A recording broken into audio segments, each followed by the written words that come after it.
موت کا تصور۔ ایک حدیث رسول میں موت کو حادم اللذات سنن ابن ماجہ کہا گیا ہے، یعنی کوئی انسان اگر اپنی موت کو یاد کرے تو یہ یاد اس کے لیے لذتوں کو ڈھا دینے والی بن جائے گی۔ اس کے بعد پھر کوئی لذت نہیں رہے گی۔ جن مادی چیزوں کو لے کر لوگ خوش ہوتے ہیں وہ چیزیں اس کو خوشی نہ دے سکیں گی۔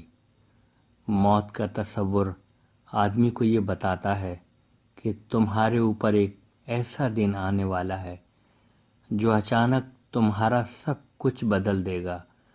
تم اپنے بنائے ہوئے گھر میں ہوگے، تم اپنے بچوں کے درمیان خوش ہوگے، تم اپنے دوستوں کے درمیان یا اپنی معاشی زندگی کے درمیان ہوگے یا اور کسی حال میں ہوگے۔ اس وقت اچانک موت کا فرشتہ آئے گا، وہ تمہارے جسم کو چھلکے کی طرح پھینک دے گا اور تمہارے اصل وجود کو لے کر ایک اور دنیا میں چلا جائے گا۔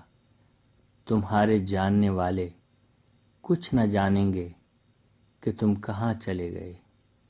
موت کا یہ تصور آدمی کو بے حد سنجیدہ بنا دیتا ہے۔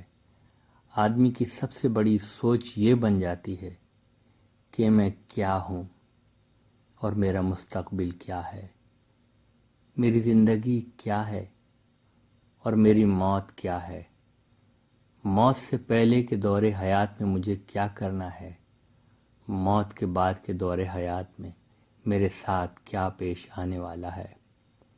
موت کی یاد آدمی کو اس قابل بنا دیتی ہے کہ وہ زندگی کے معاملے میں بے حد سنجیدہ ہو جائے۔ وہ ہر لمحہ اپنی زندگی کا محاسبہ کرنے لگے۔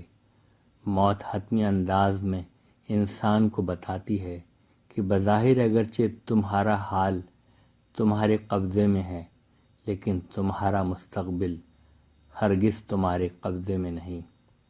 موت آدمی کو اس قابل بناتی ہے کہ وہ اپنے مستقبل کے بارے میں فکر مند ہو جائے۔ وہ موت سے پہلے کے دور حیات کی تعمیر کے بجائے موت کے بعد کے دور حیات میں مشغول ہو جائے۔